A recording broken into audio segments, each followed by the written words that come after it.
আমাদের সকলকে আবার একটা মিনি ব্লগে ওয়েলকাম। দিনটা ছিল ভাইফোঁটার দিন, তো সকলকে ভাইফোঁটার প্রীতি ও শুভেচ্ছা।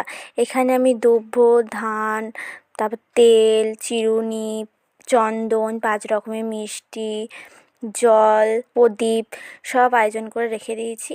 দাদা এসেছে, দাদাকে ফোঁটা দিয়ে দিচ্ছি।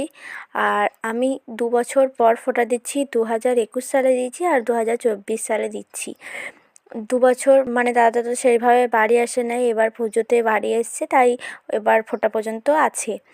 আর আমি জানি যাদের ভাই বোন নেই সেটা তো একরকম, ছোটোবেলা থেকে ফোঁটা দেয় না সেটা একরকম। আর যাদের আছে থাকতেও ফোঁটা দিতে পারে না বা দাদা ভাই নিতে পারে না, কতটা কষ্টে সেটা আমি জানি, কারণ আমি 2 বছর দিইনি, সেটুকু আমি জানি। তারপর এখানে লুচি ঘুগনি মা করেছিল জলখাবারের টিফিন, এটাই খেয়ে নিলাম। আর এই যে দাদা আমি এখানে বসে আছি আর বাপি তখন দোকান থেকে এসে যায়। ভিডিওটা এখানেই এন্ড করছি। ভালো লাগলে অবশ্যই লাইক করে দিও। টাটা।